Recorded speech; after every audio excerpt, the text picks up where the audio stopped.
ensi egenda ekyuka era ng'olwaleero tugenda kutunuulira ebirwadde abangi bye babadde balowooza nti bikwata bakulu mu myaka oba bayita abakadde, okugeza sukaali, high blood pressure, ezo nno zentunnunsi, kookolo, oyo nno ye kansa, n'endwadde z'ebibumba ssaako n'endala nnyingi. We njogerera bino abasaba obuyambi bangi ku mitimbagano era nga munnange babusabira abavubuka bagende babajjanjabe endwadde zino, era nga kino kiraga nti endwadde zino tezikyali z'abakadde bokka, kati ziri ne mu bavubuka. Olwaleero tukuleetedde abavubuka batunnyonnyole lwaki endwadde zino zituuse mu bavubuka. Omuvubuka waffe eyasoose ye Lugoloobi Firipo era ng'ono muyizi ku ssettendekero erya Ndejje. Yatugambye nti endi embi era nti abavubuka balya nnyo ebikomando n'ebintu bya butto bingi ekibaviiriddeko okufuna endwadde zino.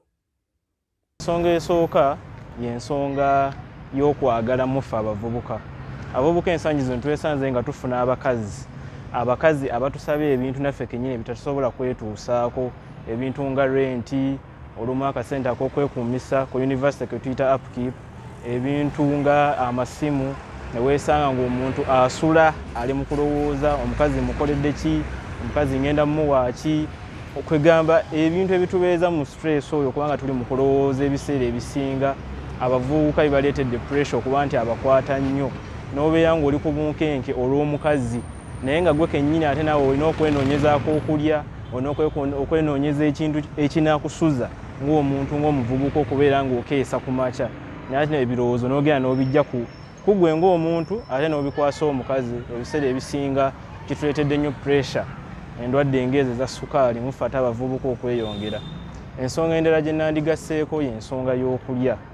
Ensonga y'okulya ennaku zino ekwatibwa tugikutte bubi nnyo ng'abavubuka. Kwegaba weesanga omuntu ebiseera ebisinga nga talya mu budde, ate ne waba ng'aliiridde mu budde emmere gy'alidde si yeeyo eyeetaagisa okubeera mu mubiri. Ogenda kuwa ensonga ng'ebikomando. Ebikomando bikutte ensangi zino mu bavubuka. Omuntu n'alya ekikomando ne kimutuulamu, naye ate mu budde bwe yandiriddemu emmere agattawo kikomando. Ate mu budde bwe yandiriddemu ekyokulya ekirala, tugende ng'olweggulo kye tuyita ssapa, n'agattawo rolekisi, olumu oba emberenge. Kwegaba ne weesanga ebintu ebyo tebigasa mu mubiri, ne bireetera blood levels ez'omusukaali okubanga zitweyongeddemu nnyo.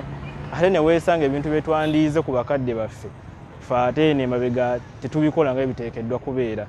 Then ensonga endala nandyogedde ku nsonga ey'ebyokunywa, okugereza ng'omwenge. Kwegamba omwenge gususseewo ensangi zino mu bantu naddala mu bavubuka, ne weesanga oli nga yeekamirira omwenge omuyitirivu ogusukkiridde obungi, ne weesanga nga ye kennyini yeerekereza ebisigadde.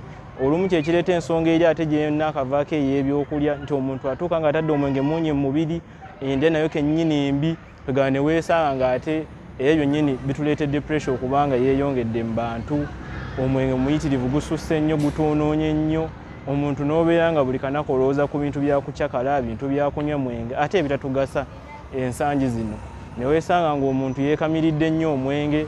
Olumu tuyinza okugenda mu malwaliro nga twagala otujjanjaba, abasawo batuzuddemu mwenge misaayi. Egamba ebintu ng'ebyo bituleetedde nnyo okubeera nga tuzzeemu endwadde zino. Endwadde ze twayitanga ez'abakadde ate kati endwadde z'abavubuka nga pressure, nga sukaali omungi.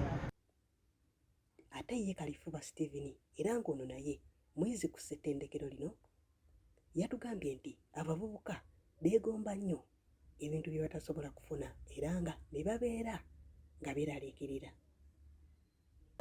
Ekisookera ddala abavubuka tuli bangi nnyo mu nsi naye twesanze nti tulwadde ebirwadde eby'enjawulo bitamanyi gye biva era nga bivudde ku bintu eby'enjawulo. Era nga nze mu kulaba okwange okusinziira ku bavubuka bennyumizaako nabo, ebiseera ebisinga twagadde nnyo ebintu ebiri welcoming, nti bwe mba ndabye omuntu yenna alina ssente, bwe mba ndabye omuntu yenna ali mu bulamu obweyagaza ne mwegomba, then omuntu oyo najja mu bulamu bwange n'abaako yonna gy'ayagadde okuntwala. mwattu tugoberera bugoberezi. Nkuwa ekyokulabirako nti bwe mba ndi muzannyi w'akapiira nja kuba n'emikwano gyange nga ffenna tuzannya omupiira, tugende mu clubs ng'ezo, mu bifo ebisanyukirwamu, nti oba naagula omwenge nange nja genda nnyo omwenge. Since mba sitaddeemu kinene, sirina ssente zeetuusaako bintu nga bino ebiseera ebisinga eby'amasanyu.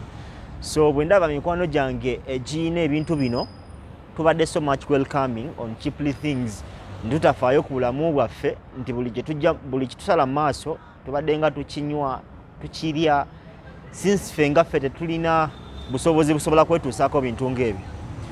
And then another point that I think has brought all this to the youth most especially is the worrying economies, both in the future prospects of what we think about and life after campus. For instance, you know, I might finish university and I'm thinking about what to do in future. So we've always heard that after campus, you know, people are struggling to look for jobs. We've seen youths go abroad, youths are being killed, you know, in houses, boys and girls.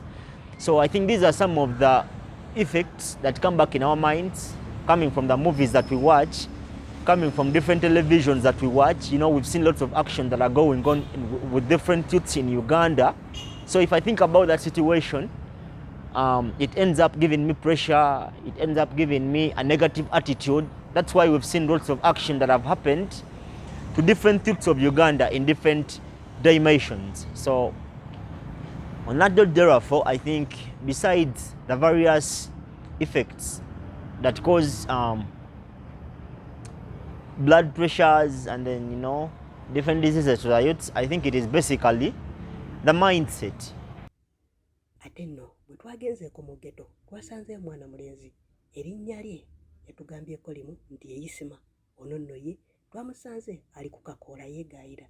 Yatugambye nti abavubuka bakozesa ebiragalalagala ekibaviiriddeko okufuna endwadde zino. Ebiseera ebisinga ndowooza bw'osusse nnyo ebiragalalagala, osusse nnyo okozesa ebiragalalagala, osinga abantu banywa enjaga, abamu banywa sigala. Olwavuddeyo ne tugendako ku ddwaliro lya Lisa okufuna omukugu waffe, era ng'eno twasanzeyo Dokita Tony. Ye yatugambye nti abavubuka ennaku zino tebakyakola dduyiro oba kiyite exercise amala. Ate n'ekirala natugamba nti endwadde ezimu za nsikirano. Taata w'aba bwina tegeeza abamu ku baana asobola okubeera nabo. People don't do enough exercise to enable your body to utilize what you have taken in. Sedentary lifestyle whereby maybe office work, you drive your car to your place of work, just walk a short distance, sit in the office, go back. Then the few risk factors genetic. Those people who are family history, maybe one of the parents or both of your parents had hypertension, pressure. Okay. And also it predisposes you to someone to get those diseases. The other lifestyle, drinking alcohol, is a risk factor to other drugs, even smoking, cigarette, those drugs, marijuana, some of them can predispose to those diseases. But smoking, alcohol, those are the main when it comes to those ones, hypertension, diabetes. Mwebale kulaba MRU TV. Mbadde Nayiga Brenda.